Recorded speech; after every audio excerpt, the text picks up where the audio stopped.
തട്ടുകടയിൽ വൈകിട്ട് ഭക്ഷണത്തിന് പോകുന്ന സാധാരണക്കാരായ ആളുകൾ, അല്പം പഴക്കമുള്ളതാണ്, ഏറ്റവും കൂടുതലായിട്ട് ഡിമാൻഡ് ചെയ്ത് കഴിക്കുന്ന ഒന്ന് ഓംലെറ്റ് കഴിക്കും.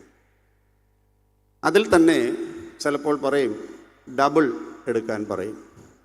ത്രിബിൾ പറഞ്ഞ് കേട്ടിട്ടില്ല. 2 അർത്ഥസമ്പൂർണമായ പ്രസംഗങ്ങൾ നമ്മൾ കേട്ട് കഴിഞ്ഞു. അതിനോട് ചേർത്ത് വെക്കുവാനായി ഒരല്പം മാത്രം പറയാനായിട്ടാണ് ഞാൻ ആഗ്രഹിക്കുന്നത്. അഭിമന്യ തീത്തോസ് തിരുമേനിയുടെ നേതൃത്വത്തിൽ 10 വർഷം പിന്നിടുന്ന കൊട്ടാരക്കര പുനലൂർ ഭദ്രാസനം ഈ കൊല്ലം ചെങ്കോട്ട ഹൈവേയുടെ ഇരുവശങ്ങളെയും ചേർത്ത് നിർത്തി സഭയ്ക്ക് ഒരു വലിയ മാതൃക ഭദ്രാസനമായി, വ്യത്യസ്തമായ ശുശ്രൂഷകളുടെ എല്ലാം ഒരു കേന്ദ്രമായി ഇത് ശോഭിക്കട്ടെ എന്ന് പ്രാർത്ഥിക്കുകയും തിരുമേനിക്കും സർവ്വ മംഗളങ്ങൾ ആശംസിക്കുകയും ചെയ്യുന്നു. എനിക്ക് നിങ്ങളുടെ എല്ലാവരോടുമുള്ള നന്ദിയും കടപ്പാടും ഈ സമയത്ത് അറിയിക്കുകയും ചെയ്യുന്നു. ഇന്നത്തെ വചനധ്യാനത്തിനുള്ള വേദഭാഗം വിശുദ്ധ യോഹന്നാൻ എഴുതിയ സുവിശേഷം 1-ാം അധ്യായം 35 മുതൽ 42 വരെയുള്ള വാക്യങ്ങളാണ്. Saint John chapter 1 verses beginning from 35. അതിലെ 2-3 വാക്യങ്ങൾ മാത്രം വായിക്കുന്നു. 37, 38. അവൻ പറഞ്ഞത് ആ 2 ശിഷ്യന്മാർ കേട്ടു, യേശുവിനെ അനുഗമിച്ചു. യേശു തിരിഞ്ഞ് അവർ പിന്നാലെ വരുന്നത് കണ്ട് അവരോട്, നിങ്ങൾ എന്ത് അന്വേഷിക്കുന്നു എന്ന് ചോദിച്ചു. അവർ, റബി എന്ന് വെച്ചാൽ ഗുരു, നീ എവിടെ പാർക്കുന്നു എന്ന് ചോദിച്ചു. അവൻ അവരോട്, വന്ന് കാൺമീൻ എന്ന് പറഞ്ഞു. 41-ാം വാക്യം. അവൻ തൻ്റെ സഹോദരനായ ശിമോനെ ആദ്യം കണ്ട് അവനോട്, ഞങ്ങൾ മെസ്സിഹായെ എന്ന് വെച്ചാൽ ക്രിസ്തുവെ കണ്ടെത്തിയിരിക്കുന്നു എന്ന് പറഞ്ഞു. പ്രാർത്ഥിക്കാം. എൻ ഹൃദയമീതാ മന്നവനേശുവേ, നിന്നാവിയാൽ നിറയ്ക്ക, നിൻ സേവയ്ക്കായി സേവിച്ചിടും നിന്നെ ഞാൻ. എന്നേശുവേ സേവിച്ചിടും നിന്നെ ഞാൻ. ദൈവമായ കർത്താവേ, ഞങ്ങളെ ഇത്രമാത്രം നീ സ്നേഹിക്കുന്നതോർത്ത് നന്ദിയോടെ സ്തോത്രം. ആ സ്നേഹത്തിൻ്റെ ഫലമായി അവിടുത്തെ വലിയ സ്നേഹത്തിൻ്റെ സേവ ചെയ്യുവാൻ നീ ഞങ്ങളെ വിളിച്ചിരിക്കുന്നതോർത്ത് നന്ദിയോടെ സ്തോത്രം. ശിഷ്യന്മാരെ വിളിച്ച ദൈവമേ, ഈ 66-ാമത് കൊട്ടാരക്കര കൺവെൻഷനിൽ അവിടുത്തെ വലിയ പ്രേക്ഷിത ദൗത്യത്തിനായിട്ട് നീ ഞങ്ങളെ വിളിക്കണമേ. പരിശുദ്ധാത്മാവിൻ്റെ നിറവ് ഞങ്ങൾക്ക് നൽകണമേ. രൂപാന്തരത്തിനായിട്ട് ഞങ്ങളെ ഒരുക്കണമേ. യേശുവിൻ്റെ നാമത്തിൽ ഞങ്ങളുടെ പ്രാർത്ഥന കേൾക്കണമേ. ആമേൻ. ഒരു സൺഡേ സ്കൂൾ അധ്യാപകൻ ഒരു ചെരുപ്പ് കടയിൽ പോയി. ചെരുപ്പ് കടയിൽ ചെന്ന് ചെരുപ്പ് അന്വേഷിച്ചതിൻ്റെ ഇടയിൽ അവിടെ നിൽക്കുന്ന 18 വയസ്സുള്ള ജോലിക്കാരനെ പരിചയപ്പെട്ടു. അത് തൻ്റെ പള്ളിയിലെ അംഗമാണ്, തൻ്റെ സൺഡേ സ്കൂളിലെ അംഗമാണ്. സൺഡേ സ്കൂൾ അധ്യാപകൻ ചെരുപ്പ് വാങ്ങുന്നതിനിടയിൽ ആ യുവാവിനെ നോക്കി പറഞ്ഞു, നിന്നെ ഇപ്പോൾ പള്ളിയിൽ കാണുന്നില്ലല്ലോ, സൺഡേ സ്കൂളിലും ഇപ്പോൾ വരുന്നില്ലല്ലോ, അടുത്ത ആഴ്ച മുതൽ നീ സൺഡേ സ്കൂളിനും പള്ളി ആരാധനയിലും വന്ന് സംബന്ധിക്കണം എന്ന് പറഞ്ഞു. അവൻ അടുത്ത ആഴ്ച മുതൽ സൺഡേ സ്കൂളിന് പോയി തുടങ്ങി.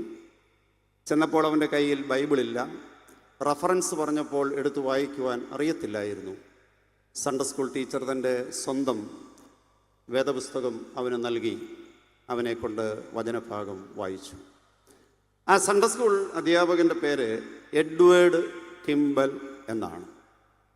ആ സൺഡേ സ്കൂൾ പഠിക്കാനായി അവരുടെ മുമ്പിൽ ഇരുന്ന 18 വയസ്സുകാരൻ D.L. മൂഡി എന്ന വിശ്വപ്രസിദ്ധനായി തീർന്ന മിഷണറി 100 മില്യൺ ആളുകളോട് ദൈവവചനം ലജ്ജ കൂടാതെ സംസാരിച്ച് ലോകത്തെ രൂപാന്തരപ്പെടുത്തുന്ന വലിയ ശുശ്രൂഷയ്ക്ക് ഒരുങ്ങിയ DL മൂഡി.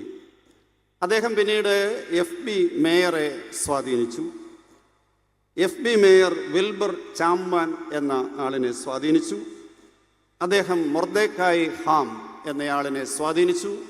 മൊർദെഖായി ഹാം വിശ്വവിഖ്യാതനായ 100 കോടിയിലധികം ആളുകളോട്, 21 കോടിയിലധികം ആളുകളോട്, ഏറെ രാജ്യങ്ങൾ ഭൂഖണ്ഡങ്ങൾ സഞ്ചരിച്ച് സുവിശേഷം അറിയിച്ച ബില്ലി ഗ്രഹാമിനെ സ്വാധീനിച്ചു. ഞാനിത് പറഞ്ഞത് ഈ നാട്ടിലെ സംഭവങ്ങളൊന്നുമല്ല. പൊതുവെ ഇപ്പോൾ എന്നെക്കുറിച്ചൊരു ക്രിറ്റിസിസം ഉള്ളത് വെറും തനി നാടൻ ഉദാഹരണങ്ങളാണ് പറയുന്നത്. അത് കൂടുതലും കോന്നി ഗ്രാമപ്രദേശത്തിലെയാണ്. അതുകൊണ്ട് കുറച്ചുകൂടെ ഒരു സ്റ്റാൻഡേർഡ് ഉള്ളത് പറയണമെന്ന് അച്ഛന്മാർ എന്നെ ഉപദേശിച്ചത് കൊണ്ട് അമേരിക്ക ബോസ്റ്റൺ ആസ്ഥാനമാക്കിയുള്ള ഒരു സംഭവം നിങ്ങളുടെ ശ്രദ്ധയിൽ കൊണ്ടുവന്നു എന്ന് മാത്രമേ ഉള്ളൂ. നമുക്കൊരു DL മൂഡിയാകാനോ ബില്ലിഗ്രഹമാകാനോ സാധ്യമല്ല എങ്കിലും ചിലരെ ദൈവസന്നിധിയിലേക്ക് കൊണ്ടുവരുവാൻ, സ്വാധീനിക്കുവാൻ കഴിയുന്ന എഡ്വേർഡ് കിംബലിനെ പോലെ ചില സഹായിയായി, ഗൈഡായി, മാർഗദർശിയായി തീരാൻ സാധ്യതയുള്ള ആളുകളാണ്.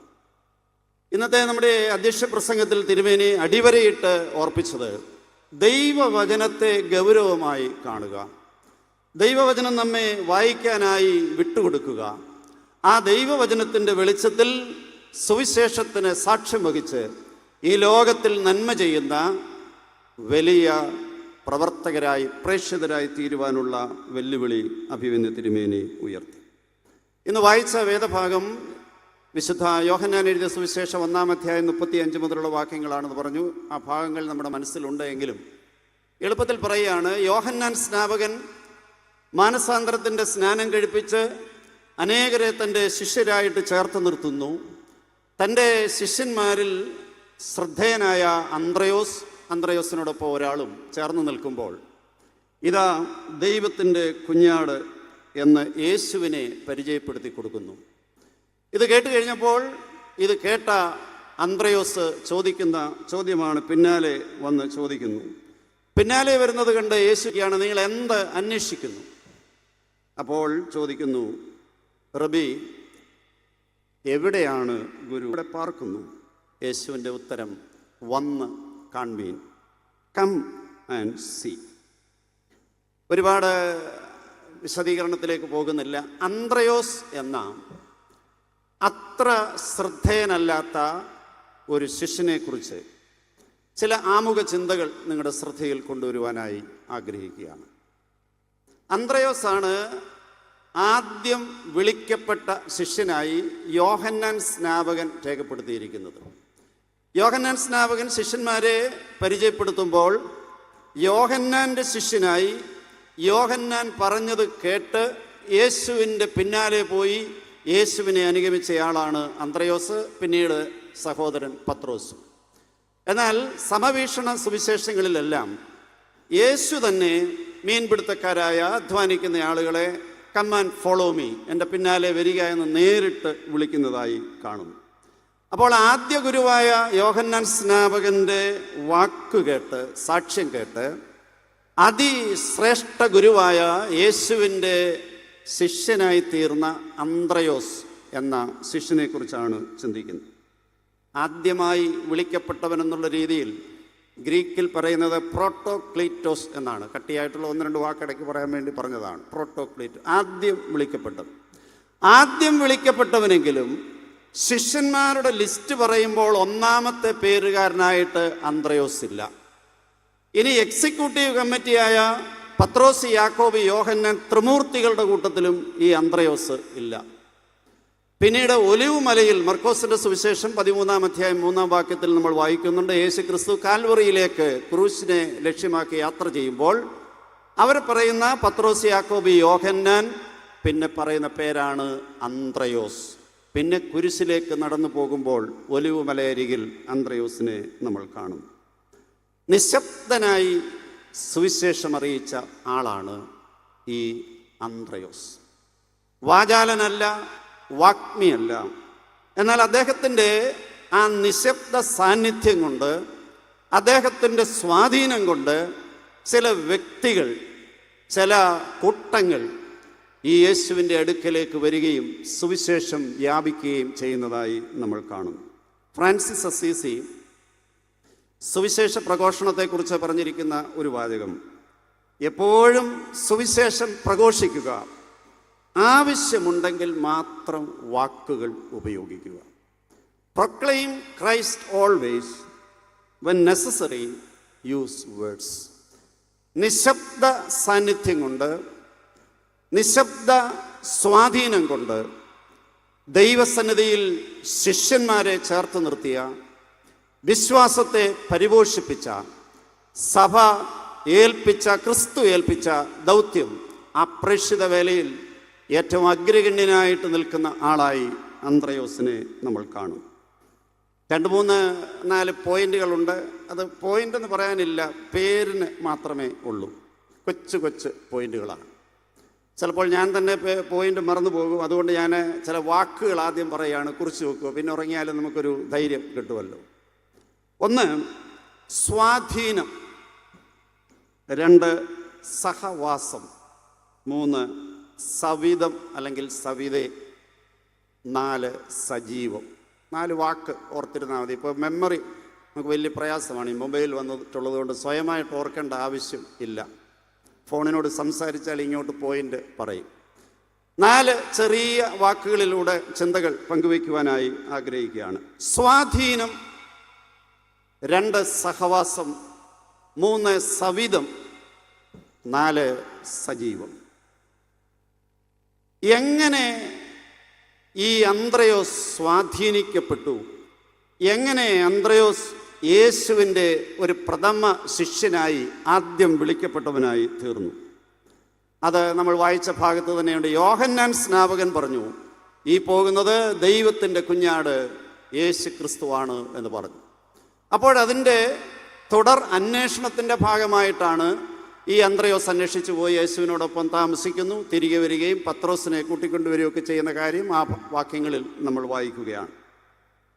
നമുക്ക് എങ്ങനെ ഇന്ന് നമ്മൾ ഇങ്ങനെ ആയി? കടമ്മനിട്ട രാമകൃഷ്ണൻ്റെ ഒരു കവിതയുടെ ഭാഗം ഉണ്ട്, നിങ്ങൾ ഓർക്കുക നിങ്ങളെങ്ങനെ നിങ്ങളായെന്ന്. എൻ്റെ താഴെമേലുള്ള ഭാഗമൊന്നും പറയുന്നില്ല. നമ്മളോട് ദൈവം ചോദിക്കുകയാണ്. കൊട്ടാരക്കര കൺവെൻഷനിൽ ഇന്ന് ഇരുന്ന് കേൾക്കുന്ന, വചനം സംസാരിക്കുന്ന എന്നോടും ദൈവം ചോദിക്കുകയാണ്, സൈമൺ, നീ എങ്ങനെ നീയായി തീർന്നു? ഞാനായി ഇവിടെ നിൽക്കുന്നതിന് മുമ്പിൽ പല ആളുകൾ അതിൻ്റെ പിന്നിൽ ഉണ്ട്. എല്ലാ കാര്യങ്ങളും പറയുവാനായിട്ട് സമയം ഇല്ല. നമ്മളൊക്കെ ദൈവഭാഗത്തേക്കും ദൈവസന്നിധിയിലും ശുശ്രൂഷയ്ക്കായും സുവിശേഷ വേലയ്ക്കായും മിഷൻ പ്രവർത്തനങ്ങൾക്ക് വേണ്ടിയും ഒരുക്കപ്പെട്ടതിൻ്റെ പിന്നിൽ കൊട്ടാരക്കര കൺവെൻഷന് അതുല്യമായ ഒരു സ്ഥാനമുണ്ട് എന്ന് ഞാൻ അങ്ങേയറ്റം വിശ്വസിക്കുന്നു. സുവിശേഷ പ്രഘോഷണം നടക്കുന്ന കൺവെൻഷൻ വേദികളിലാണ് സുവിശേഷ വേലയ്ക്ക് വേണ്ടി ആര് പോകും?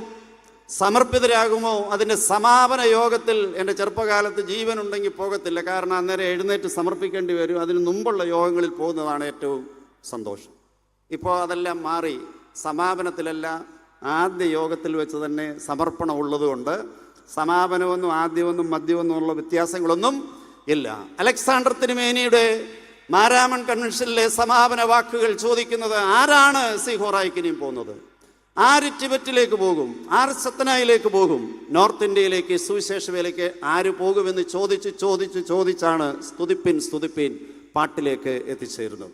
അതുകൊണ്ട് ഈ അന്ത്രയോസിനെ കുറിച്ച് നമ്മളിവിടെ ചിന്തിക്കുമ്പോൾ അന്ത്രയോസ് പറയുകയാണ്, എൻ്റെ ജീവിതത്തിലെ ഏറ്റവും വലിയ സ്വാധീന ശക്തി, ഞാൻ മാനസാന്തര സ്നാനവും മാനസാന്തര സ്നാനത്തിൻ്റെ ഉപജ്ഞാതാവും ഉസ്താദുമായ യോഹന്നാൻ സ്നാപകൻ്റെ ശിഷ്യനായിരുന്നു.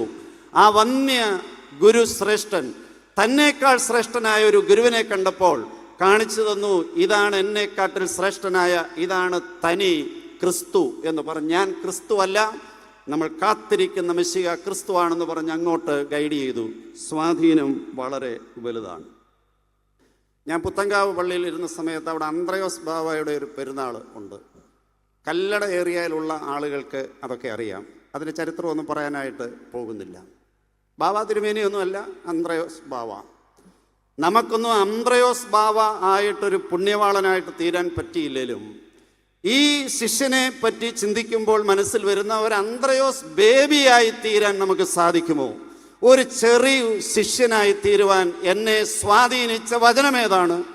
എന്നെ സ്വാധീനിച്ച സൺഡേ സ്കൂൾ അധ്യാപകനാരാണ്? എന്നെ സ്വാധീനിച്ച ഒരു വൈദികനാരാണ്? എന്നെ സ്വാധീനിച്ച ഒരു മുതിർന്ന സ്നേഹിതൻ ആരാണ് എന്ന് പുറകിലോട്ട് ചിന്തിക്കുമ്പോഴാണ് നമുക്ക് ഈ വേദപുസ്തകത്തിൻ്റെ മുമ്പിൽ, സുവിശേഷത്തിൻ്റെ മുമ്പിൽ തളരാതെ നിൽക്കുവാൻ കഴിയുന്നത് എന്ന് ഞാൻ പൂർണ്ണമായിട്ട് ഉരയ്ക്കുന്നു. മാർത്തോമ സഭ സുവിശേഷത്തിന് വേണ്ടി എരിഞ്ഞ് ശോഭിക്കുവാൻ തയ്യാറായ സഭയാണ്. ആരാധനയ്ക്ക് പ്രാധാന്യം കൊടുക്കുമ്പോൾ ആരാധന മധ്യത്തിൽ തുല്യ പ്രാധാന്യം വചനം വ്യാഖ്യാനിക്കുകയും വചന വ്യാഖ്യാനത്തിൻ്റെ അനുതാപത്തിൻ്റെ അടിസ്ഥാനത്തിൽ ആരാധന വിശുദ്ധ കുർബാന പൂർത്തിയാക്കുന്ന സഭ മലങ്കരയിൽ ആദ്യമായിട്ട് ആ രണ്ട് കാര്യങ്ങളെ തുല്യമായി ചേർത്ത് വെച്ച പൗരസ്ത്യ സഭ മാർത്തോമ സഭ മാത്രമാണ്. അതുകൊണ്ട് വചനത്തിലൂടെ സുവിശേഷം അങ്ങനെ മിഷൻ പ്രവർത്തനങ്ങളിലേക്ക് ഇന്ത്യയിലേക്ക് വ്യാപിച്ചു കൊണ്ടിരിക്കുന്ന, ഗ്രാമങ്ങളിലേക്ക് വളർന്നുകൊണ്ടിരിക്കുന്ന സഭയാണ് മലങ്കര മാർത്തോമ സുറിയാനി സഭ. നവ അഭിഷിക്തനായ കത്തോലിക്ക സഭയിലെ ഒരു പുരോഹിതൻ പട്ടം കിട്ടി. നവപൂജ അർപ്പണം ഒക്കെ കഴിഞ്ഞു. അത് കഴിഞ്ഞതിന് ശേഷം അദ്ദേഹത്തെ എല്ലാവരും അഭിനന്ദിക്കുവാൻ, ആശംസകൾ അറിയിക്കുവാൻ റെയിലിങ്സിൻ്റെ അടുക്കൽ മുന്നോട്ട് വന്നു. അദ്ദേഹം എല്ലാവർക്കും ഇങ്ങനെ കൈമുത്ത് കൊടുത്ത് ആ ആശംസകളൊക്കെ സ്വീകരിക്കുകയാണ്, ബ്ലെസ്സിങ്സ് കൊടുക്കുകയാണ്. കുറച്ച് കഴിഞ്ഞ് വന്നപ്പോൾ അദ്ദേഹം വിതുമ്മിപ്പോയി. അന്നേരം എന്താണെന്ന് ചോദിച്ചപ്പോൾ അദ്ദേഹം പറഞ്ഞു, എൻ്റെ കൈ അല്ല മുത്തേണ്ടത്, എൻ്റെ മൂത്ത ജ്യേഷ്ഠൻ ഇവിടെ നിൽപ്പുണ്ട്, ചേട്ടൻ്റെ കൈയാണ് മുത്തേണ്ടത്. എന്നെ പഠിപ്പിക്കുവാൻ കഷ്ടപ്പെട്ട, കഠിനാധ്വാനം ചെയ്ത, നീ സെമിനാരിയിൽ പോകണം, ഈ വീട്ടിൽ നിന്നൊരു വൈദികനുണ്ടാകണം, അതിനെന്ത് ത്യാഗവും സഹിക്കാൻ തയ്യാറാണെന്ന് കണ്ട് മുണ്ടുമുറുക്കി ഉടുത്ത് വിയർപ്പൊഴുക്കി എന്നെ പഠിപ്പിച്ച് കൊണ്ടുവന്ന എൻ്റെ മൂത്ത ജ്യേഷ്ഠനെ കൈമുത്തുന്നതാണ് എന്നെ കൈമുത്തുന്നതിനേക്കാൾ ശ്രേഷ്ഠം എൻ്റെ കൈയല്ല മുത്തേണ്ടത് എന്ന് പറഞ്ഞു. സ്വാധീനിച്ച ആളുകൾ എത്ര ഇൻ്റർനാഷണൽ ആളുകളാണ് എന്നുള്ളതല്ല പ്രധാനപ്പെട്ട കാര്യം. മാരാമൺ ഇടവകയിൽ കുറേ ഉദാഹരണങ്ങൾ പറയാൻ നേരം നമുക്ക് ഉറക്കം വരാതിരിക്കാൻ വേണ്ടി പറയുകയാണ്. മാരാമൺ ഇടവകയിൽ ഇരുന്നപ്പോൾ മനസ്സിലാക്കിയ ഒന്നാണ്. മാരാമൺ ഇടവകയിലെ ഒരു ചെറുപ്പക്കാരൻ, അദ്ദേഹം മെട്രിക്കുലേഷൻ എല്ലാം കഴിഞ്ഞു. അന്നത്തെ ആ പഠനം കഴിയുന്ന സമയത്ത് ഗ്രാമത്തിലെ ഒരു സ്കൂളിൽ 16 വയസ്സിൽ ജോലി കിട്ടി. അതിമിടുക്കനായ സമർത്ഥനായ ചെറുപ്പക്കാരനാണ്. അപ്പോൾ അദ്ദേഹത്തിന് അറിവ് കിട്ടിയതനുസരിച്ച് അദ്ദേഹം അലഹബാദ് അഗ്രികൾച്ചർ യൂണിവേഴ്സിറ്റിയിൽ, അവിടുത്തെ ഇൻസ്റ്റിറ്റ്യൂട്ടിൽ ഇന്ത്യൻ ഡയറി ഡിപ്ലോമ കോഴ്സിൽ പഠിക്കുവാനായിട്ട് പോയി ചേർന്നു. അദ്ദേഹം അവിടുത്തെ പഠനം കഴിഞ്ഞപ്പോൾ അന്നത്തെ മിഷണറി പേരങ്ങ് വിട്ടുപോയി. അതിൻ്റെ പ്രധാനപ്പെട്ടയാളൊരു താക്കോൽ കൂട്ടം കൊണ്ടുപോയി കൈ കൊടുത്തിട്ട് പറഞ്ഞു, ഇവിടുത്തെ ഡയറി ഫാമിൻ്റെ മാനേജരായിട്ട് താങ്കളെ നിയമിച്ചിരിക്കുന്നു. 2 വർഷം കഴിഞ്ഞപ്പോൾ ഗാന്ധിജി ഒരു അഡ്വർടൈസ്മെൻറ്റ് എന്നങ്ങനെ പോയതെന്നറിയത്തില്ല, തൻ്റെ സബർമതി ആശ്രമത്തിൽ 200ഓളം പശുക്കളും അനുബന്ധ മൃഗങ്ങളും എല്ലാമുണ്ട്, അതിനൊരു മാനേജരെ വേണം ആവശ്യപ്പെട്ടപ്പോൾ അപേക്ഷിച്ചു. ഇദ്ദേഹം അവിടെ ജോലിയിൽ പ്രവേശിച്ചു. ജോലിയിൽ പ്രവേശിച്ചപ്പോൾ പറഞ്ഞു, ഇവിടുത്തെ ചിട്ടവട്ടമനുസരിച്ച് ശമ്പളമില്ല, എല്ലാ കാര്യങ്ങളും നടക്കും. ചെറുപ്പക്കാരൻ പറഞ്ഞു, ഞാൻ നാട് വിട്ട് ജോലിക്ക് വന്നത് എൻ്റെ വീട് പുലരണം, മാതാപിതാക്കളെ സംരക്ഷിക്കണം. അന്നേരം ഗാന്ധിജി പറഞ്ഞു, മാസം 5 രൂപ പിതാവിൻ്റെ പേരിൽ അയച്ചു കൊടുക്കാം എന്ന് പറഞ്ഞു. ഞാനിനി വാക്ക് നീട്ടുന്നില്ല. ടൈറ്റസ് ജി എന്ന തേവറുതുണ്ടിയിൽ ടൈറ്റസ് മാരാമൺ മാർത്തോമ പള്ളിക്കാരൻ 1930 ദണ്ഡി യാത്രയിൽ 78 പേരടങ്ങുന്ന യാത്രികരിൽ ഒറ്റ ക്രിസ്ത്യാനി ടൈറ്റസ് ജി മാത്രം. അദ്ദേഹത്തെ പറ്റി പറയുന്നത് എ ക്രിസ്ത്യൻ സത്യഗ്രഹി. അദ്ദേഹം എഴുതിയിരിക്കുകയാണ്, അദ്ദേഹത്തിൻ്റെ മകൻ എഴുതിയിരിക്കുകയാണ്, എൻ്റെ അപ്പനെ സ്വാധീനിച്ചത് ഗാന്ധിജി എന്ന വലിയ ശ്രേഷ്ഠ മനുഷ്യൻ ആണ്. സഭയിലാണെങ്കിലും മിഷണറി പ്രസ്ഥാനത്തിലാണെങ്കിലും സമൂഹത്തിൻ്റെ രാഷ്ട്രീയ മേഖലകളിൽ സ്വാതന്ത്ര്യ സമരത്തിലാണെങ്കിലും ഒക്കെ സ്വാധീനിക്കുവാൻ ചില വ്യക്തികൾ ഉണ്ടായിരിക്കണം, സ്വാധീനിക്കാൻ ചില പ്രസ്ഥാനങ്ങൾ ഉണ്ടായിരിക്കണം, സ്വാധീനിക്കാൻ ചില പ്രമാണങ്ങൾ ഉണ്ടായിരിക്കണം, സ്വാധീനിക്കാൻ ചില നിലപാടുകൾ ഉണ്ടായിരിക്കണം. മാർത്തോമ സഭയിൽ സുവിശേഷ പ്രവർത്തനങ്ങൾ, മിഷൻ പ്രവർത്തനങ്ങൾ മുന്നോട്ട് പോയത് അനുകരിക്കുവാൻ പറ്റുന്ന, സ്വാധീനമായി തീർന്നിരുന്ന ചില വ്യക്തിത്വങ്ങൾ ഉണ്ടായിരുന്നു എന്നുള്ളത് ഓർക്കുക. ഒന്നാമത്തെ വാക്യം നിർത്തുകയാണ്. സ്വാധീനം കൊണ്ട് സാക്ഷിയായി തീർന്ന, സ്വാധീനം കൊണ്ട് ശിഷ്യനായി തീർന്ന ആളാണ് അന്ത്രയോസ്. രണ്ടാമത്തെ കാര്യത്തിലേക്ക് വരികയാണ്. അന്ത്രയോസ് ചോദിക്കുകയാണ്, ഗുരുവാണ് പോകുന്നത് എന്നറിഞ്ഞപ്പോൾ, ഗുരു നീ എവിടെ പാർക്കുന്നു? ഗുരു തിരിഞ്ഞു നിന്ന് ചോദിക്കുന്നു, അവരെന്താണ് അന്വേഷിക്കുന്നത്? അന്വേഷണമാണ്. ഗുരു നീ എവിടെ പാർക്കുന്നു എന്ന് പറഞ്ഞു. വന്ന് കാൺമീൻ എന്ന് പറഞ്ഞു. രണ്ടാമത്തെ ചിന്ത സഹവാസം, കൂടെ വസിക്കുക, അവൻ്റെ പാർപ്പിടത്തിലേക്ക് കൊണ്ടുപോകുന്നു. ഗുരു എവിടെ പാർക്കുന്നു എന്ന് ചോദിക്കുമ്പോൾ, നമ്മൾ സാധാരണ നാട്ടിലെ ചോദ്യങ്ങളൊക്കെ ചോദിക്കുമ്പോൾ എവിടെയാണ് താമസം, എവിടെയാണ് സ്ഥലം, വീട് എന്നൊക്കെ ചോദിക്കുമ്പോൾ ആ വീട്ടിലേക്കുള്ള വഴിയും അതിൻ്റെ ഭാഗമായിട്ട് കാണും. എന്നാൽ ഒരു ഒറ്റ വാക്ക് ഉത്തരം യേശു കൊടുക്കുന്നില്ല. ഞാൻ നസ്രത്തിലാണ് താമസിക്കുന്നത്, ഞാൻ ബഥാനിയയിലാണ് താമസിക്കുന്നത്, ഞാൻ കവർന്നഭൂമിലാണ് താമസിക്കുന്നത്, ഗലീല കടൽ തീരത്ത് ഒരു ഷെഡ് കെട്ടി അവിടെയാണ് താമസിക്കുന്നത്. ഒരു പർട്ടിക്കുലർ സ്ഥലവും യേശു കർത്താവ് പറയുന്നില്ല. യേശു പറയുന്ന വളരെ വിശദമായ ഒരു കുറിപ്പാണ് വന്ന് കാണുക എന്ന് പറയും. കേൾക്കുമ്പോൾ കം ആൻഡ് സീ, വളരെ ഷോർട്ടായിട്ടിരിക്കുന്ന ഒരൊറ്റ വാക്കുത്തരമായിട്ട് തോന്നുമെങ്കിലും എത്ര പാരഗ്രാഫ് എഴുതിയാലും തീരാത്ത, എസ്സേ എഴുതിയാലും തീരാത്തതുപോലെയുള്ള ഒരു വലിയ ചോദ്യവും ഉത്തരവുമാണ് കാണുന്നത്. ഒരു സ്ഥലമോ വീടോ, യേശുവിനെ പറ്റി പറയുന്നത് തലചായ്പാൻ ഇടമില്ലാത്ത ആളാണ്. യേശുവിന് സ്വന്തമായിട്ട് കൂരയില്ല എന്ന് ഓർത്തോണം. എവിടെയെങ്കിലും യേശുവിനെ നമ്മളൊരു വീട്ടിൽ കണ്ടിട്ടുണ്ടെങ്കിൽ അത് ഒന്നീ സക്കായിയുടെ വീട്, ലേവിയുടെ വീട്, അല്ലെങ്കിൽ ഈ യായിറോസിൻ്റെ വീട്, ഏതെങ്കിലുമൊക്കെ ആളുകളുടെ കവർന്നഭൂമിയിലെ വീട്, മറ്റുള്ളവരുടെ വീട് തൻ്റെ വീടായിട്ട് കണ്ട് അവിടെ വന്ന് യേശുവിനെ കാണുകയും രക്ഷ പ്രാപിക്കുകയും സൗഖ്യം പ്രാപിക്കുകയും ചെയ്യുന്ന വീടായിട്ടാണ് കാണുന്നത്. ചുരുക്കട്ടെ, ആരുടെ വീടാണ് യേശുവിൻ്റെ വീട്? യേശുവിന് സ്വന്തമായിട്ടൊരു മേൽവിലാസം ഇല്ല എന്ന് നമ്മൾ കാണുമ്പോൾ നമ്മുടെ വീടാണ് യേശുവിൻ്റെ വീട്. സക്കായിയുടെയും ലേവിയുടെയും, അത് പത്രോസിൻ്റെ അമ്മായിയമ്മയുടെയും കവർന്നഭൂമിലെയും വീട്, ബഥാന്യയിലെ വീടെന്ന് പറയുമ്പോൾ CV സൈമണച്ചൻ്റെ വീടാണ് യേശുവിൻ്റെ വീട്. കൊട്ടാരക്കരയിരിക്കുന്ന എല്ലാവരുടെയും മേൽവിലാസം എനിക്കറിയാത്തത് കൊണ്ട് പറയുകയാണ്. എൻ്റെ വീടാണ് യേശുവിൻ്റെ പാർപ്പിടം. അതുകൊണ്ട് മെത്രാപ്പൊലിത്ത തിരുമേനി എന്ന് പറഞ്ഞല്ലോ, നിഖിൽ എന്ന കുട്ടി പറഞ്ഞു, അവൻ്റെ ഹൃദയത്തിലോട്ട് തൊട്ട് പറയുകയാണ്, എൻ്റെ ഉള്ളിൽ യേശുവുണ്ട്. യേശു നമ്മുടെ ഉള്ളിൽ വസിക്കുന്നു, യേശു വസിക്കുന്ന വീട്. അഭിവന്യ ഭാഗ്യസ്മരണീയനായ അത്താനാസ്യോസ് തിരുമേനി വീട് കൂദാശ ചെയ്യുന്ന സമയത്ത് പാടുന്ന പാട്ട് സാധാരണക്കാർ പാടുന്ന പാട്ടല്ല. പാടാൻ സമയമില്ല. എൻ്റെ വീട്ടിൽ ഇന്ന് യേശുവുണ്ട്, ജയത്തിൻ്റെ ഉല്ലാസ ഘോഷമുണ്ട്. കൂടെ നിൽക്കുന്ന അച്ഛന്മാർക്ക് പോലും പാടാനൊക്കത്തില്ല. തിരുമേനി ഒറ്റ ശ്വാസത്തിന് പാടി ശുശ്രൂഷ ആരംഭിക്കും. എൻ്റെ വീട്ടിൽ ഇന്ന് യേശുവുണ്ട്. കുരിശു വരച്ച് മുദ്രയിട്ട് കഴിഞ്ഞാൽ ആ വീട്, നമ്മൾ ലക്ഷങ്ങൾ കോടികൾ മുടക്കിയ വീട് നമ്മുടെ വീടല്ലാതായിട്ട് തീരുകയാണ്. അത് കർത്താവിൻ്റെ വീടായിട്ട് തീർന്നു. വാടക കൊടുക്കാതെ പിന്നെ നമ്മളവിടെ താമസിക്കുന്നതേ ഉള്ളൂ. ദൈവത്താൽ സീല് ചെയ്ത മുദ്ര വെച്ച വീട്ടിൽ ഞാൻ വാടക കൊടുക്കാതെ താമസിക്കുമ്പോൾ എൻ്റെ വീട് യേശുവിൻ്റെ വീടായിട്ട് തന്നെ തീരുകയാണ്. അതുകൊണ്ട് ഒരു വൺ വേർഡ് ഉത്തരം യേശു ക്രിസ്തുവിന് ഇല്ല. ഇന്നിടത്ത് വരിക, ഈ കാർഡ് ഉപയോഗിക്കുക, ഗൂഗിൾ മാപ്പ് ഇട്ട് വരിക, എൻ്റെ വീട്ടിൽ വരാം. യേശു ക്രിസ്തുവിന് അങ്ങനെ വഴി പറഞ്ഞു കൊടുക്കാൻ അറിയത്തില്ല. നിന്റെ വീട്ടിലോട്ടുള്ള ഗൂഗിൾ മാപ്പിൽ നീ പോകുക. ഇന്ന് നമ്മൾ സുവിശേഷം കേട്ട്, പ്രസംഗം കേട്ട് വീട്ടിൽ പോകുമ്പോൾ എൻ്റെ ആ വീട്ടിൽ യേശുവുണ്ടോ? യേശു വസിക്കുന്ന ഭവനത്തിലേക്കാണോ ഞാൻ പോകുന്നത്? അവിടെ വന്ന് എന്നോടുകൂടെ താമസിക്കുക. ഇനി തൊട്ട് ആരും ഒറ്റയ്ക്ക് വീട്ടിലുണ്ടെന്ന് പറയരുത്.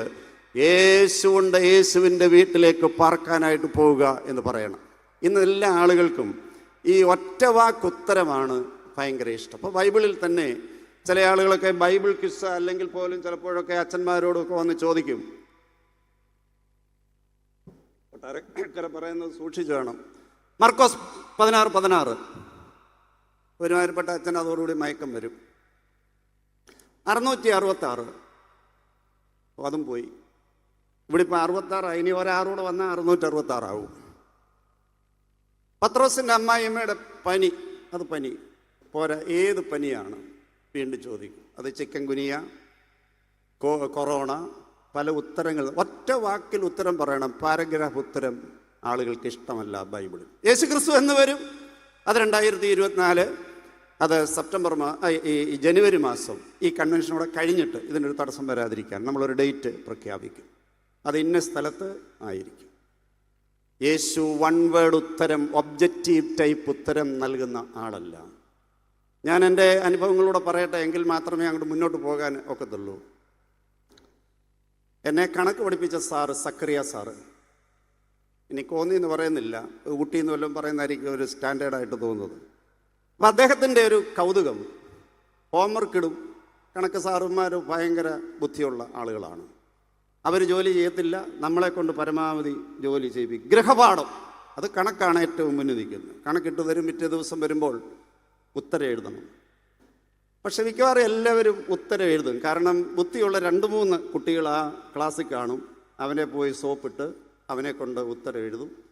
ഇനി അതും സഹായിക്കാതെ വരുവാണെങ്കിൽ അന്നത്തെ ഞങ്ങൾ പഠിച്ച പുസ്തകത്തിൻ്റെ ഏറ്റവും ഒടുവിൽ ചോദ്യങ്ങൾക്കെല്ലാം ഉത്തരം എഴുതിയിട്ടുണ്ട്. ഇപ്പോൾ 95 ഉത്തരമെങ്കിൽ നമ്മൾ എടുത്ത് നോക്കുമ്പോൾ 95 അത് എഴുതി വെച്ചാൽ മതി.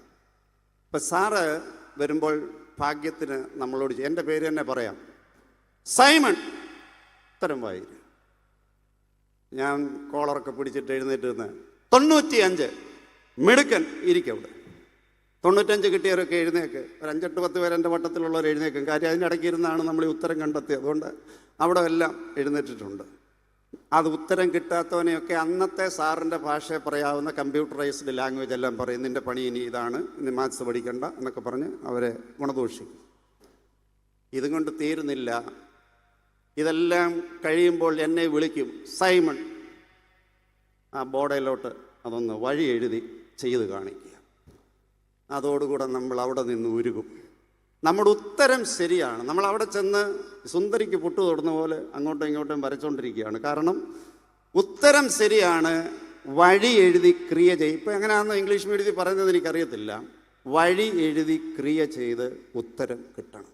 പിന്നെ പറയും പോയിരുന്നു അവിടെ, ഒരൊറ്റ വിരുട്ടാണ്. ആ പോയ പോക്ക് പിന്നെ കണക്കിനോട് നമുക്ക് താല്പര്യം ഇല്ലാതായി തീർന്നു.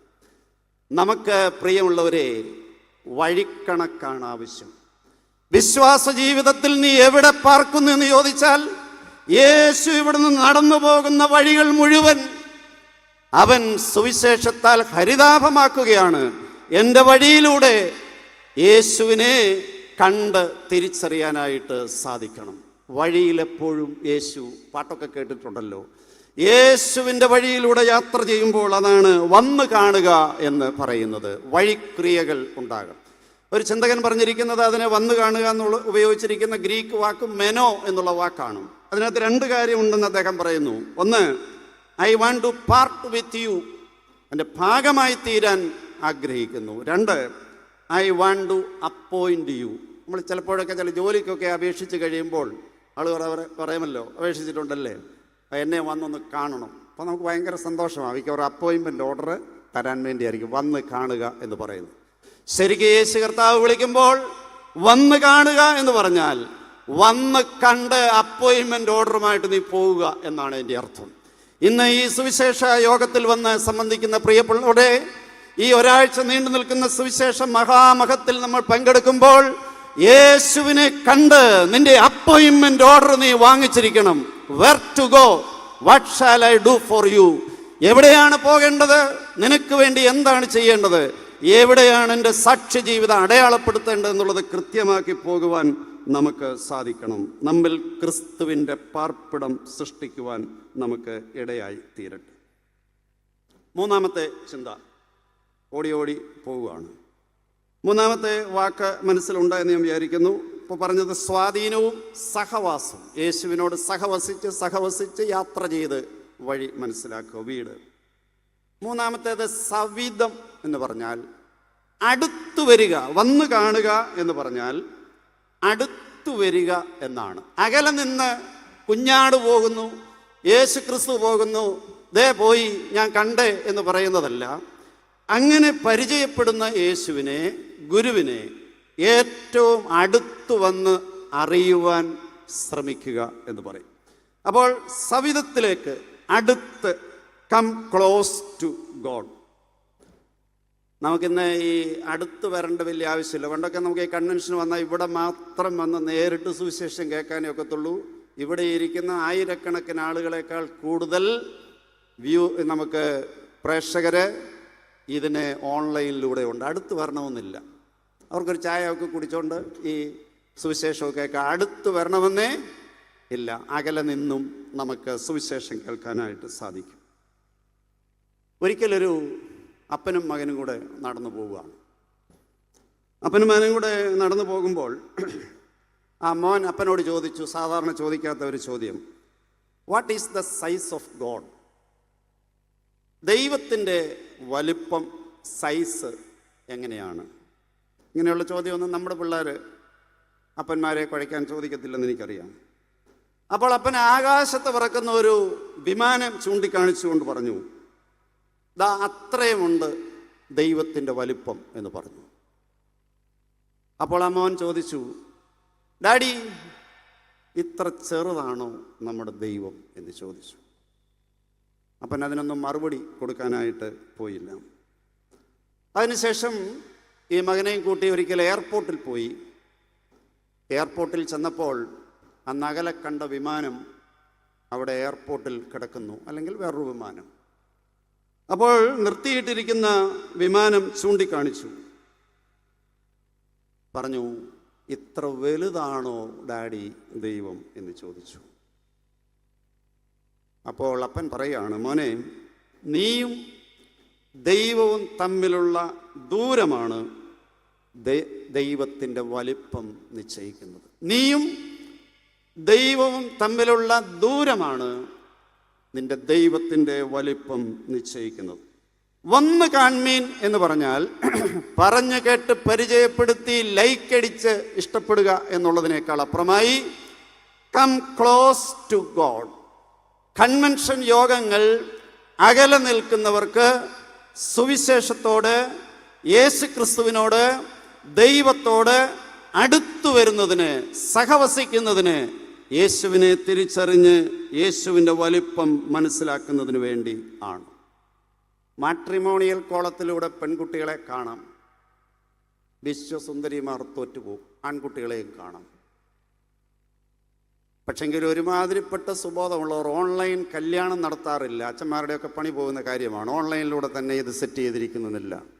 ഒരു നിമിഷമെങ്കിലും അടുത്ത് കണ്ടതിന് ശേഷമാണ് വേണോ വേണ്ടായോ എന്ന് തീരുമാനിക്കുന്നത്. മാട്രിമോണിയൽ കോളത്തിലും മനോരമ ഓൺലൈനിലൂടെയും കണ്ട് കല്യാണം കഴിക്കത്തില്ല. അവർ തമ്മിലൊന്ന് കാണണം, അടുത്ത് കാണണം.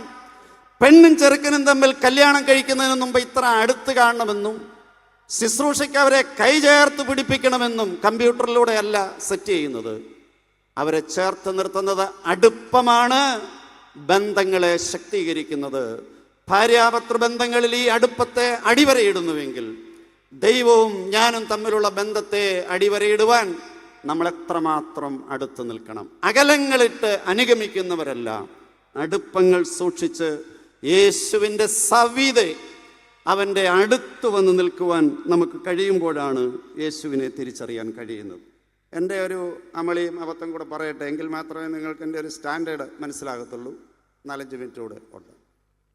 ഞാൻ 7ാം ക്ലാസ്സിൽ പഠിക്കുന്ന സമയം, അന്ന് എൻ്റെ സിസ്റ്റർ ബോംബെയിൽ നേഴ്സിംഗ് പഠിക്കാനായിട്ട് പോവുകയാണ്. ചെങ്ങന്നൂർ റെയിൽവേ സ്റ്റേഷനിൽ നിന്നാണ് ട്രെയിൻ കയറുന്നത്. ബോംബെ ജയന്തി ജനത, അപ്പോൾ അതുണ്ടോയെന്നറിയത്തില്ല.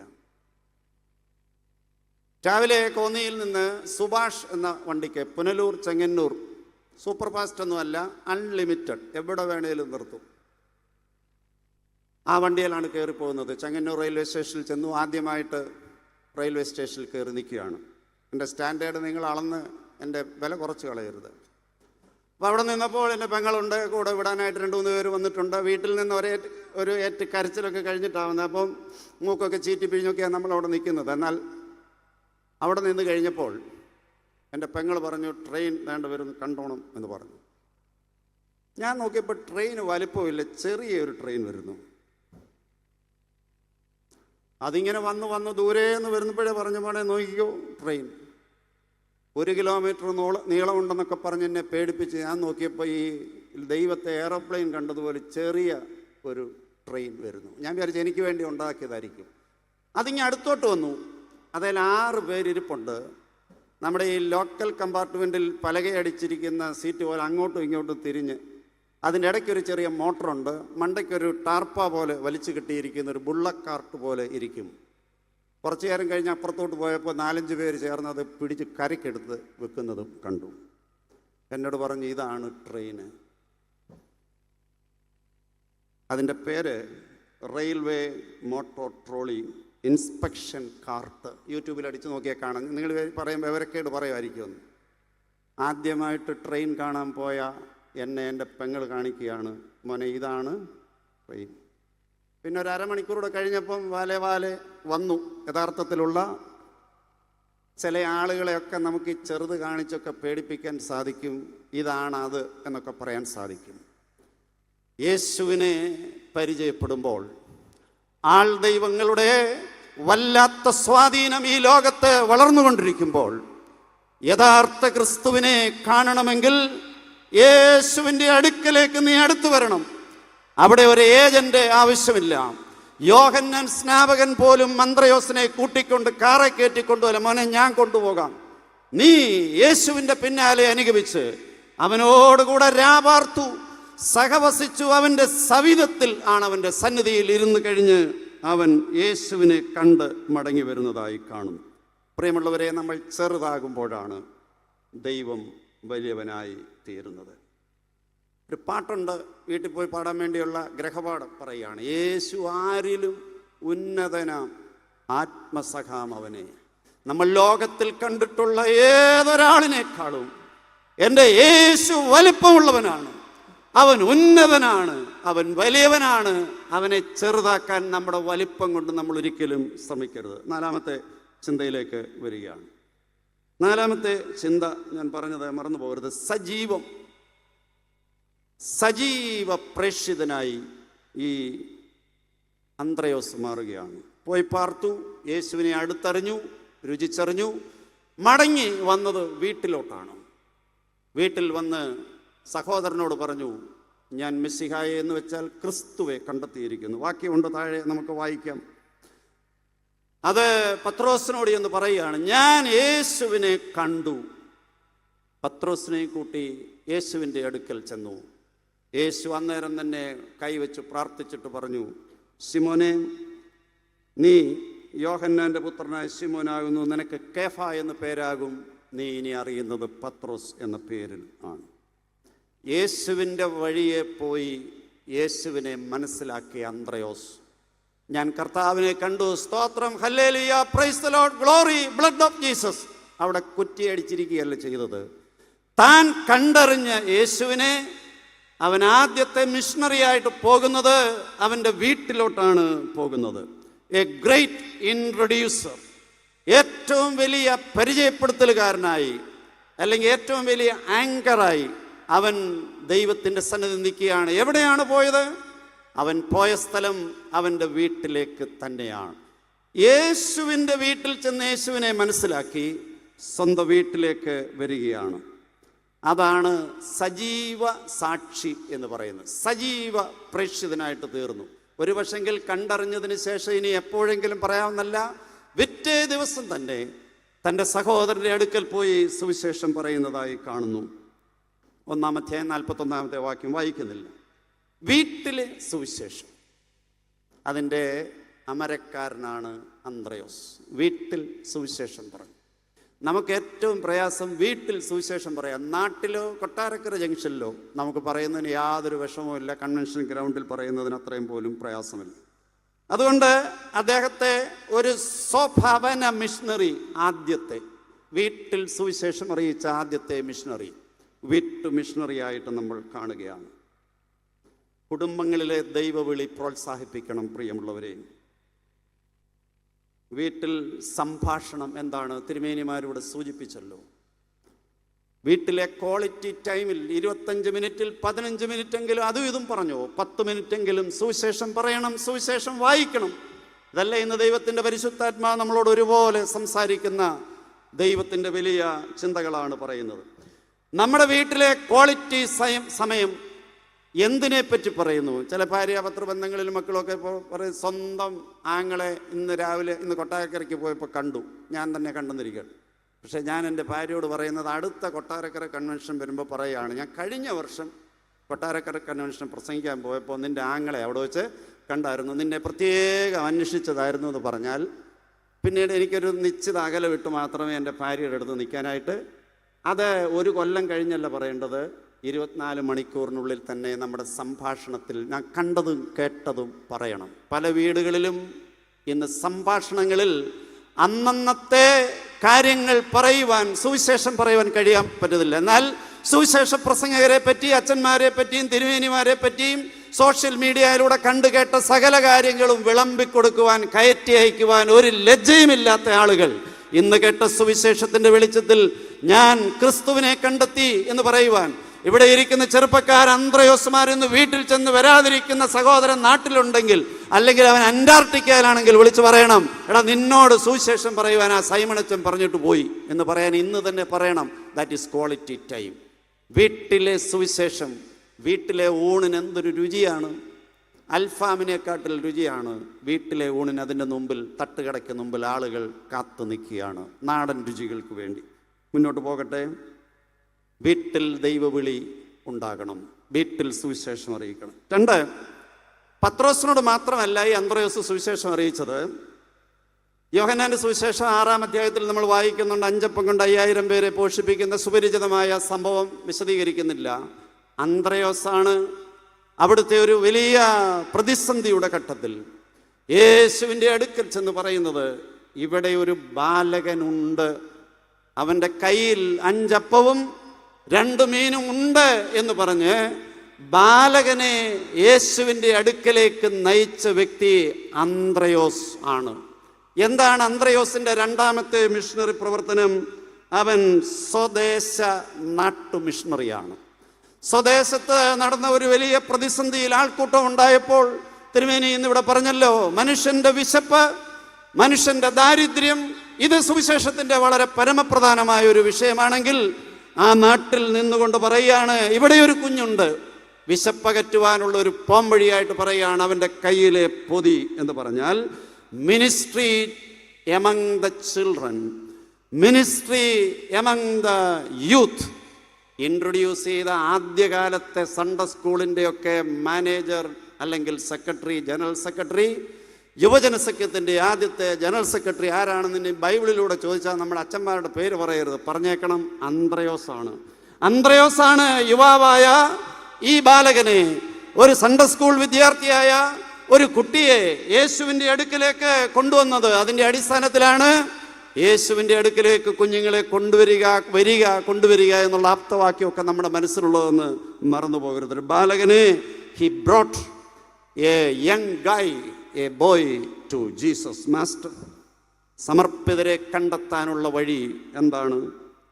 വിദഗ്ധരെ അല്ല, വിളിക്കപ്പെട്ട സമർപ്പിതരെ ദൈവം ഇന്ന് അന്വേഷിക്കുന്നു. ഇന്ന് നമ്മുടെ സൺഡേ സ്കൂൾ മിനിസ്ട്രി, ഇന്ന് നമ്മുടെ യുവജന സഖ്യത്തിൻ്റെ മിനിസ്ട്രി വലിയ സാധ്യതകളുള്ളതാണ്. സകലതും സീനിയർ സിറ്റിസൺഷിപ്പിൻ്റെ തത്തുല്യമായി മുതിർന്നവരെ കൊണ്ട് നിറയുന്ന ഇന്നത്തെ നമ്മുടെ പന്തലുകളും മീറ്റിങ്ങുകൾക്കും എല്ലാം അപ്പുറമായി. അന്ത്രയോസിനോട് ചോദിച്ചാൽ പറയും, എൻ്റെ വീട്ടിൽ എൻ്റെ പത്രോസിനോട് സുവിശേഷം പറഞ്ഞത് ഞാനാണ്. എൻ്റെ നാട്ടിലെ ഒരാൾക്കൂട്ടത്തിനിടയിൽ ഒരു കുട്ടിയെ ജീവിക്കുന്ന സുവിശേഷമായ യേശു ക്രിസ്തുവിൻ്റെ അടുക്കലേക്ക് കൊണ്ടുവന്നത്, ആദ്യമായിട്ടൊരു മനുഷ്യൻ്റെ ദാരിദ്ര്യം അറിഞ്ഞ് വിശപ്പകറ്റുവാനുള്ള വഴിക്ക് ഒരു കുഞ്ഞിനെ യേശുവിൻ്റെ അടുക്കലേക്ക് കൊണ്ടുവന്ന് ഡെഡിക്കേറ്റ് ചെയ്തതായ ആദ്യ ആള് അന്ത്രയോസാണ്, മറ്റാരുമല്ല. 3-ാമത്തെ ഒന്നുകൂടെ പറഞ്ഞ് തീരുവാണ്, തിരുവേനി അലാറം വെച്ചിരിക്കുന്ന സമയം ആയി. 3-ാമത്തേത് യോഹന്നാന്റെ സുവിശേഷം 12-ാം അധ്യായത്തിൽ 20 മുതൽ 22 വരെയുള്ള വാക്യങ്ങൾ വായിക്കും. ചില യവനന്മാർ യേശുവിനെ കാണാൻ അന്വേഷിച്ച് ഫിലിപ്പോസിൻ്റെ അടുക്കൽ വന്നു. ഫിലിപ്പോസിന് തന്നെ ധൈര്യം ഇല്ലായിരിക്കാം, പുള്ളി 5 അപ്പത്തിൻ്റെ വിഷയത്തിൽ അവിടെ നിന്ന ഒരാൾ തന്നെയാണ്.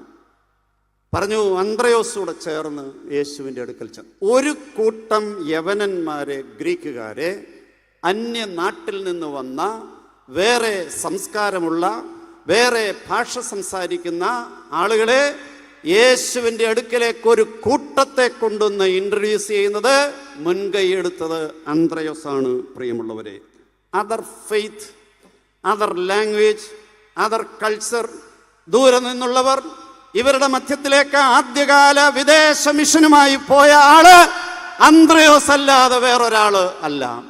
ഇന്ന് മൈഗ്രേഷൻ, ഇന്ന് പ്രവാസികൾ കൂടിക്കൊണ്ടിരിക്കുന്നു. പ്രായപൂർത്തിയാകുന്നതിന് മുമ്പേ ഈ രാജ്യം വിടുന്നതായ യുവതീ യുവാക്കന്മാരുടെ എണ്ണം വർദ്ധിച്ചുകൊണ്ടിരിക്കുകയാണ്. ഭാഷ വേറെയാണ്. ജർമ്മനാണ് പഠിച്ചുകൊണ്ടിരിക്കുന്നത്, ഇറ്റലി പോകാനിരിക്കുകയാണ്, IELTS-ഉം എല്ലാത്തിൻ്റെ പേരറിയത്തില്ല, ക്ഷമിക്കുക, എല്ലാം കോച്ചിങ്ങിൽ നിൽക്കുകയാണ്. അന്യരാജ്യങ്ങളിലേക്ക് കുടിയേറുമ്പോൾ, വിവിധ സംസ്കാരങ്ങളെ ഉൾക്കൊള്ളുന്നവരുടെ മധ്യത്തിലേക്ക് പോകുമ്പോൾ അവരെ യേശുവിൻ്റെ അടുക്കിലേക്ക് കൊണ്ടുവരുവാൻ അന്ത്രയോസിനെ പോലെ നിൽക്കുന്ന മിഷണറി ആയിട്ട് തീരണം. പ്രിയമുള്ളവരെ, നമ്മൾ എല്ലാവരും. കഴിഞ്ഞ ദിവസം നമ്മുടെ മർത്തോമ വിഷൻ ന്യൂസ് കണ്ടു. 26-ാം തീയതി, ലേറ്റസ്റ്റ് ആണ് പറയുന്നത്, അതിൻ്റെ പരസ്യം പറയല്ല. അപ്പം അതിനകത്ത് സ്പെഷ്യൽ ഫീച്ചർ ഉണ്ടായിരുന്നത് പാലക്കാട് ആശ്രമത്തെക്കുറിച്ചായിരുന്നു. ജേക്കബ് ജോൺ അച്ഛനുമായി അച്ഛൻ എൻ്റെ കാര്യങ്ങൾ പറയുന്നു. 1924 ആരംഭിച്ച പാലക്കാട് മിഷൻ്റെ 100-ാം വാർഷികമാണ് 2024. അഭിമന്യ തിരുമേനി മലബാറിൽ നിന്നാണ് ഇങ്ങോട്ട് വന്നത്. തിരുവിതാംകൂറിന് പുറത്ത് ആരംഭിച്ച മിഷൻ ആയതുകൊണ്ടാണ് വിദേശ മിഷൻ എന്ന് പേരിട്ടത്. ന്യൂയോർക്കിൽ ആരംഭിച്ചതുകൊണ്ടല്ല. അന്ന് മർത്തോമ സഭയുടെ വലിപ്പം അതിൻ്റെ അങ്ങേയറ്റം ഇങ്ങേയറ്റം അപ്പുറത്തോട്ടില്ലായിരുന്നു. വടക്കൻ തിരുവിതാംകൂർ മിഷൻ ഫീൽഡിനപ്പുറം ഇല്ലായിരുന്നു. അതുകൊണ്ട് അത് വിദേശ മിഷനായി. ഇപ്പോൾ നമ്മൾ പരിഷ്കരിച്ചു, മാമോദീസ മുക്കി അതിൻ്റെ പേര് ബാഹ്യ കേരള മിഷൻ എന്ന് വിശാലമായ അർത്ഥത്തിലാക്കി. സംഭവം പറയുന്നത് ഇങ്ങനെയാണ്. പാലക്കാട് തേൻകുറിശിക്കാരനായ ദേവദാസ് എന്ന ഹിന്ദു സഹോദരൻ വിദ്യാഭ്യാസമുള്ള ആളാണ്. അന്നത്തെ ജാതി വ്യവസ്ഥ, അയിത്തം, തൊട്ടുകൂടായ്മ, ഈ കാര്യങ്ങളെപ്പറ്റിയൊക്കെ ബോധ്യമുള്ള അദ്ദേഹം വടക്കൻ തിരുവിതാംകൂറിലെ സുവിശേഷകനായ MC ഏബ്രഹാമിന് ഒരു കത്തയച്ചു. നിങ്ങളിവിടെ വരെ വരണം, മാർത്തോമ സഭയുടെ മിഷൻ പാലക്കാട്ട് ആരംഭിക്കണം, ഞങ്ങളുടെ ജീവിതത്തിന് വലിയ പരിവർത്തനം ഉണ്ടാകണം, ക്ഷണിച്ചു. MC ഏബ്രഹാം ഉപദേശി തത്തമംഗലത്തുള്ള PK കുര്യൻ എന്ന ആളുമായി ചേർന്നവിടെ പോയി. അത് ഉടനെ തന്നെ മാർത്തോമ സഭയിലെ അന്നത്തെ മെത്രാപ്പൊലീത്ത ഏബ്രഹാം മാർത്തോമ മെത്രാപ്പൊലീത്തയുമായിട്ട് കണ്ട് സംസാരിച്ചു. തിരുമേനിയാണെന്ന് സുവിശേഷ പ്രസംഗ സംഘത്തിൻ്റെ പ്രസിഡന്റ്. ഒരു കമ്മീഷനെ അയച്ചു. കാര്യങ്ങളെല്ലാം മനസ്സിലാക്കി ആദ്യത്തെ ടീമിനെ അങ്ങോട്ട് അയക്കുകയാണ്. പ്ലാവുങ്കലച്ചൻ, Suviseshakan TI Varghese, TM Thomas, MJ Jonathan. ചിലപ്പോൾ ആരുടെയൊക്കെ കുടുംബാംഗങ്ങളായിരിക്കും, അതുകൊണ്ട് പേരങ്ങ് പറഞ്ഞെന്ന് മാത്രമേ ഉള്ളൂ. ആദ്യത്തെ ടീം അവിടെ ചെന്ന് പ്രവർത്തനം ആരംഭിച്ചു. കുറച്ച് കഴിഞ്ഞപ്പോൾ സാമ്പത്തിക പരാധീനത വന്നു. മിഷൻ അടച്ചുപൂട്ടുന്നതിനെ പറ്റിയൊക്കെ ചിന്തിക്കുകയാണ്. അപ്പോൾ ആ സമിതിയിലുള്ള ഒരു ഷമാശൻ, ജോൺ വർഗീസ് ഷമാശ്, അദ്ദേഹം പറഞ്ഞു, അടച്ചുപൂട്ടാൻ വരട്ടെ, നമുക്കിത് ഒരു പുനർജീവൻ ഉണ്ടാകണം. അന്നേരം അദ്ദേഹം പറഞ്ഞ ഒരു പേരാണ്, ഇതിനെ നമുക്കൊരു വിശ്വാസ പ്രസ്ഥാനമായിട്ട് മുന്നോട്ട് കൊണ്ടുപോകാം. എന്നുവെച്ചാൽ ദൈവം നടത്തുന്ന പ്രസ്ഥാനം, ദൈവത്തിൽ വിശ്വാസം അർപ്പിച്ച് കൊണ്ടുപോകാം. 1924 ആരംഭിച്ച മിഷൻ പ്രവർത്തനം അധികം താമസിയാതെ പൂട്ടിക്കേട്ടതായിട്ട് വന്നപ്പോൾ ജോൺ വർഗീസ് ഷമാശൻ പറഞ്ഞു, നമുക്കിതിനൊരു വിശ്വാസ പ്രസ്ഥാനമായിട്ട് കൊണ്ടുപോകണം എന്ന് പറഞ്ഞു. 1929 ക്രിസ്തുദാസ് ആശ്രമം അവിടെ സ്ഥാപിച്ചു. പിന്നീട് ആശുപത്രി, അതിൻ്റെ പ്രവർത്തനങ്ങളെല്ലാം മുൻപോട്ട് ഉണ്ട്. ഞാൻ പറയാനായിട്ട് ശ്രമിച്ചത്, മാർത്തോമ സഭ കണ്ടറിഞ്ഞ യേശുവിനെ, കേട്ടറിഞ്ഞ യേശുവിനെ, അനുഭവിച്ചറിഞ്ഞ ക്രിസ്തുവിനെ ആവശ്യമുണ്ട് എന്ന് ഇങ്ങോട്ട് പറയുന്ന ആളുകളുടെ ആവശ്യങ്ങൾ പരിഗണിച്ച് അങ്ങോട്ട് ചെന്ന് ഈ യേശു ക്രിസ്തുവിനെ പറഞ്ഞ് പരിചയപ്പെടുത്തിയ സഭയാണ് എന്നോർത്തോണം. ഇന്നിച്ചിരി പരിതാപകരമാണ്, ചെറുകെ പറയട്ടെ, പരിഹരിക്കുവാൻ ആരാണുള്ളത്? പരിതാപകരമായി തീരുന്ന ആശ്രമ പ്രസ്ഥാനങ്ങൾ, പരിതാപകരമായി തീരുന്ന സന്യാസിനി പ്രസ്ഥാനങ്ങൾ, പരിതാപകരമായി തീരുന്ന ദേറ പ്രസ്ഥാനങ്ങളെ പരിഹരിക്കുവാൻ മക്കളെ പ്ലെയിനെ കയറ്റി അയച്ചതിന് ശേഷം ഇവിടെ വന്ന് മുട്ടുന്മേൽ നിന്ന് പ്രാർത്ഥിച്ചാൽ തിരുമേനി പറയുന്നത് പോലെ ഇതെന്ന് പൂട്ടിക്കെട്ടുമെന്ന് വിചാരിച്ചാൽ മതി. അന്ത്രയോസിനെ പോലെ സധൈര്യം പറയണം, എൻ്റെ സഹോദരൻ പത്രോസ് ഈ യേശുവിൻ്റെ ശിഷ്യനായി തീരണം. ഈ ആൾക്കൂട്ടത്തിൽ നിൽക്കുന്ന ബാലകൻ, ഈ ഒരു സൺഡേ സ്കൂൾ വിദ്യാർത്ഥി യുവാവ് യേശുവിൻ്റെ മുമ്പിൽ സമർപ്പിതനായി തീരണം. തീരുന്നില്ല. അന്യനാട്ടിലേക്ക് വിദേശത്തേക്ക് കുടിയേറുന്ന ആളുകളെ യേശുവിനേക്ക് പരിചയപ്പെടുത്തി കൊടുക്കുന്ന വിദേശ സ്വദേശ നാട്ട് ഇന്റർനാഷണൽ മിഷന് വേണ്ടി നിൽക്കുവാൻ ധൈര്യം കാണിക്കേണ്ടവരാണ് മാർത്തോമാ സഭ. അതൊരിക്കലും മറന്നു പോകരുത്. അന്ത്രയോസ് എന്ന ഒരു ചെറു ശിഷ്യൻ, മുന്നിൽ നിൽക്കാത്തവൻ, അധികം വാക്സാമർഥ്യമില്ലാത്തവൻ, എന്നാൽ തന്നെ സ്വാധീനിച്ച യോഹന്നാൻ സ്നാപകനെ മറക്കാത്തവനും തനിക്ക് എന്നോ ഒരു പുതിയ സ്വാധീനമായി തീർന്ന യേശു ക്രിസ്തുവിൻ്റെ അടുക്കൽ ചെന്നവനും ആണ്. നമ്മുടെ സ്വാധീനം ആരിലേക്കെല്ലാം പോയിട്ടുണ്ട് പ്രിയമുള്ളവരെ? നമ്മുടെ സ്വാധീനം നമ്മുടെ വീട്ടിൽ എവിടെ എത്തുന്നു? ഭർത്താവിന് ഭാര്യയുടെ അടുക്കലും ഭാര്യയ്ക്ക് ഭർത്താവിൻ്റെ അടുക്കലും അവർക്ക് മക്കളുടെ അടുക്കലുമുള്ള സാക്ഷ്യം എന്താണ്? നമ്മുടെ സ്വാധീനം വളരെ പ്രധാനപ്പെട്ടതാണ്. 2, സഹവാസം. ക്രിസ്തുവിനോട് ചേർന്ന് വസിക്കണം. വഴി എഴുതി വഴി യാത്ര ചെയ്ത് യേശുവിൻ്റെ വഴിയിലൂടെ യാത്ര ചെയ്ത് ആരാണെന്നറിഞ്ഞ് യേശുവിനോടൊപ്പം സഹവസിക്കുക. യേശുവിനോട് ചേർന്ന് നിൽക്കാനായിട്ട് സാധിക്കണം. കൂടെ വസിക്കുമ്പോഴാണ് യേശുവിനെ തിരിച്ചറിയാനായി നമുക്ക് വന്ന് കാണുക. 3ാമതായി പറഞ്ഞത്, അവൻ്റെ സവിധേ ക്ലോസ് ടു ഹിം. അകലെ നിന്ന് അമ്പിളി അമ്മാവനെ കാണുന്നത് പോലെ അല്ല യേശുവിനെ. Close to Jesus. യേശുവിനെ അടുത്ത് കാണുമ്പോൾ ഇത്ര വലിയവനാണോ, ഇത്ര ഉന്നതനാണോ യേശു? ഞാൻ എത്ര ചെറുതാണ്. ഒരു കവി പാടിയിട്ടുണ്ട്, ഇത്ര ചെറുതാകുവാൻ ഞാൻ എത്ര വളരണം ഇനി. അങ്ങനെ അവൻ്റെ സവിധത്തിൽ വരുവാൻ. 4ാമത്തെ ചിന്ത, സജീവ പ്രേക്ഷിതനായിട്ട് തീരുക. എവിടെയാണ്? എൻ്റെ വീട്ടിൽ, എൻ്റെ നാട്ടിൽ, എവിടെയെല്ലാം ആളുകളുണ്ടോ, വ്യത്യസ്ത സംസ്കാരങ്ങളുള്ളവർ, അവരുടെ മധ്യത്തിലേക്ക് യേശുവിനെ ഇൻട്രൊഡ്യൂസ് ചെയ്യുവാൻ നമുക്ക് സാധിക്കും. ടാസ്ക്കാണ് മിഷൻ, ടൂറല്ല മിഷൻ. ഇന്ന് നമുക്കെല്ലാം ടൂറിൻ്റെ ഇപ്പുറത്ത് സ്നാനപ്പെടുത്തിയ വാക്കിടും, മിഷൻ ടൂർ. അത് ശാന്തിഗിരി ആശ്രമത്തിലൂടെ പോയി നമ്മൾ അവിടെയുള്ള എൻ്റെ പേരങ്ങ് മറന്ന് വാട്ടർ തീം പാർക്കിൽ പോവുകയാണ്. മിഷൻ എന്ന് പറഞ്ഞാൽ ശാന്തിഗിരി പോയി രാവിലെ ഇഡലിയും കടലയും ഏത്തയ്ക്ക പുഴുങ്ങിയതും കഴിച്ചു, ബ്രേക്ക്ഫാസ്റ്റ്, വാഷ്റൂം ഉപയോഗിച്ചു. ഇതാണ് മിഷൻ. പിന്നീട് 11 മണി തൊട്ട് 5 മണി വരെ അവിടെ വെള്ളത്തിൽ വാട്ടർ തീം പാർക്കിൽ കളിച്ചു, കുളിച്ചു, തിരിച്ചു പോന്നു.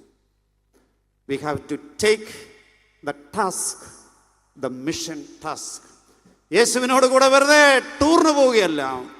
ഹോളി ലാൻഡിൽ 1 പോയി 2 പോയി, ഇനി ഒന്നുകൂടെ പോകണം കർത്താവ് അവസരം തരുവാണെങ്കിൽ. നിർവൃതി അടയാൻ എല്ലായിടത്തും കയറിയില്ല. ഇതല്ല മിഷൻ. എൻ്റെ വീട്ടിൽ, എൻ്റെ നാട്ടിൽ, ലോകത്തെ മുഴുവൻ ഉൾക്കൊള്ളുന്ന വലിയ ലോകത്തിൽ ചേർന്ന് നിൽക്കാനായിട്ട് സാധിക്കും.